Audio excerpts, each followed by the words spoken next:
नायका देवी गुजरात की एक महारानी थी जिन्होंने मोहम्मद गौरी को हराया था। मोहम्मद गौरी वही जो सोमनाथ पर आक्रमण करने के लिए आया था। नायका देवी के पति की मृत्यु हो गई थी। उनका पुत्र मूलराज एक छोटा बच्चा था।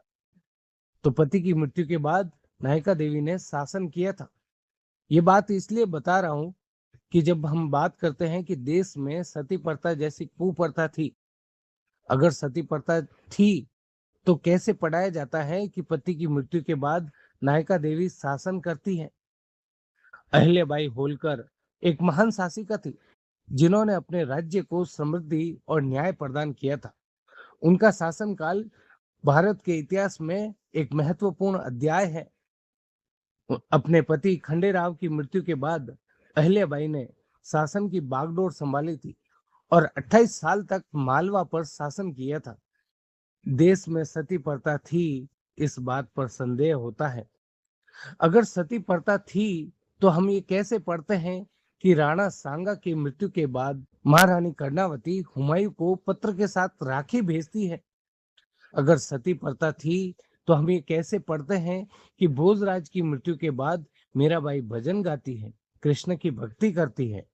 अगर सती प्रथा थी तो झांसी की रानी लक्ष्मीबाई अपने पति राज गंगाधर राव की मृत्यु के बाद जिनका गोद लिया हुआ छोटा बच्चा रानी की पीठ पर बंधा है और अंग्रेजों के खिलाफ रानी युद्ध करती है।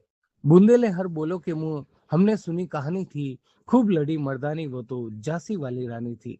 इन पंक्तियों से लगभग सभी भारतीय परिचित है।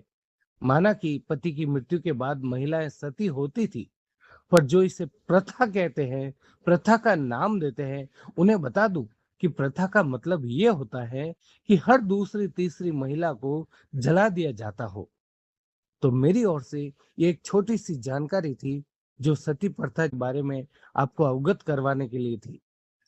तो मेरे द्वारा दी गई जानकारी आपको अवश्य पसंद आई होगी। इस वीडियो को लाइक करना, अपने मित्रों के साथ शेयर करना, जिससे उन्हें भी सही जानकारी प्राप्त हो सके। धन्यवाद। हमारा राष्ट्रगान है जन गण मन, उसका हम सम्मान करते हैं। राष्ट्रगान में उत्तर से लेकर दक्षिण तक देश के सभी राज्यों के नाम आते हैं। पंजाब, सिंध, गुजरात, मराठा, द्रविड़, उत्कल, बंगा। केवल राजस्थान का नाम नहीं लिया, जो क्षेत्रफल में सबसे बड़ा विशाल प्रदेश है। इतिहास की दृष्टि से राजस्थान समृद्ध प्रदेश है। ऐसे प्रदेश का नाम नहीं, अपने प्रदेश का नाम राष्ट्रगान में नहीं सुनने मिला तो ये बात राजस्थानी प्रजा के दिल को चुभी। तो एक राजस्थानी कवि ने एक दोहा कहा, जैसा कि अपने यहाँ रिवाज है, पत्नी पति का नाम नहीं लेती, पत्नी यदि पति का नाम ले तो अपशगुन माना जाता है।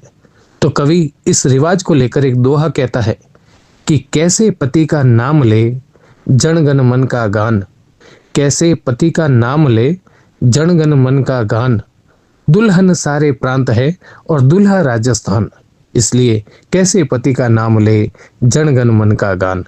जय जय राजस्थान, जय जय राजस्थान। 1000-2000 राजपूत दुश्मन की विशाल सेना को, लाखों की सेना को यूं धूल चटा देते थे। ये बात सत्य है कि जब तक राजपूत नहीं हारा, दिल्ली स्वतंत्र थी।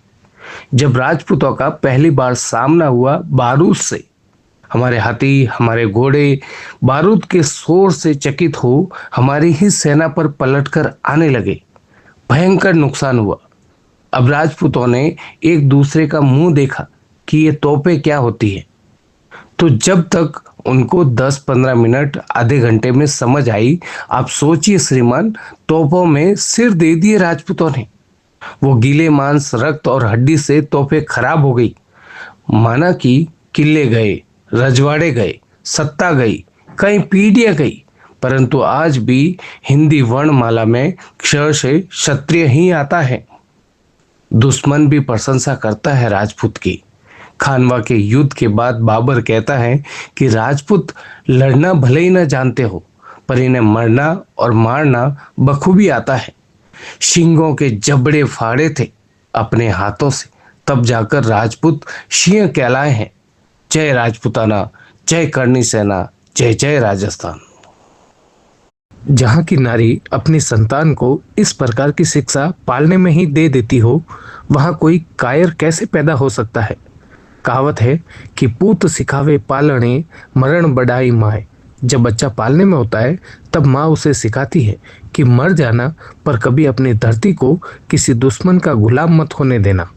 इस धरती पर किसी और का अधिकार ना हो। ऐसा कर्म करना कि तू अमर हो जाए और तेरी यश कीर्ति बनी रहे। ऐसी ही एक कहावत और है कि इला न देनी आपनी हलरिया हुलराए। इला कहते हैं धरती को, हलरिया कहते हैं पालने को। माँ बच्चे का पालना झुलाते कहती है कि इला न देनी आपनी, अपनी धरती अपनी जमीन किसी को देना नहीं और इसकी रक्षा करना, इस पर कोई अपना अधिकार न कर पाए। आज उसी देश में शराब के नशे में और भोग विलास की पूर्ति हेतु खेती की जमीन भी बेच दे रहे हैं। तुम्हारे पूर्वजों ने कितने कष्ट सहे होंगे, रूखी सूखी खाई होगी, कितने अकाल देखे होंगे, पर कभी जमीन का टुकड़ा भी नहीं बेचा। इसे वे माँ मानते थे और तुम जमीन बेचकर काली गाड़ी खरीदने में अपनी शान समझते हो। और पीछे की सीट पर कुत्ता बैठा होता है, एक हाथ लंबी जीभ बाहर निकालकर लपड़ लपड़ कर रहा है और कहते हो कि ग्रह खराब है, समय खराब है। सच बात तो यह है कि तुम्हारी नीयत ही खराब है। राधे राधे। अनेकों अनेक क्रूर आक्रांताओं के आक्रमण हमारे भारत पर हो रहे थे, तब क्षत्रिय राजा उनसे भिड़ रहे थे। अपना धर्म बचाने के लिए, अपनी संस्कृति बचाने के लिए, अपनी भूमि बचाने के लिए। जौहर होते थे, केसरिया होता था, साका होता था। एक समय ऐसा आता था कि एक राजा युद्ध में जा रहा है और सामने क्रूर आक्रांताओं का एक विराट सेना बल है और उनके पास अस्त्र शस्त्र अनगिनत संख्या में है और राजपूत केवल मुट्ठी भर। तो यहाँ से जो योद्धा जा रहा है वह ये मानकर जा रहा है कि अब उसका वापस आना संभव नहीं है। तो उस वक्त जब क्षत्रिय योद्धा युद्ध के लिए निकलता है तब तुलसी पत्र मुख में रखकर निकलता था। तुलसी दल मुख में लहे, रहे न जीवन आस, चले वीर रजपूत सबके हिलमिल मरण हुलास। उस समय जब योद्धा युद्ध के लिए निकलता था तो तुलसी दल मुख में लेकर निकलता था कि बाद में तुलसी दल मिले या ना मिले और उसे फिर जीवन से कोई आस नहीं रहती थी। ऐसे में मुट्ठी भर राजपूत सेना शत्रु पर भारी पड़ती थी। ये भी प्रमाण है कि क्षत्रियों के सिर कटे हैं और धड़ लड़ते रहे। जय भवानी। ताज कटे, बख्तर कटे, बहलोल खान का हर अंग कटे, स्वर्ण रंग का अश्व कटे, तुर्कों का अभिमान कटे। कहते हैं कि महाराणा प्रताप ने जब बहलोल खान का वध किया उस समय महाराणा प्रताप ने तलवार से बहलोल खान को घोड़े सहित काट दिया था।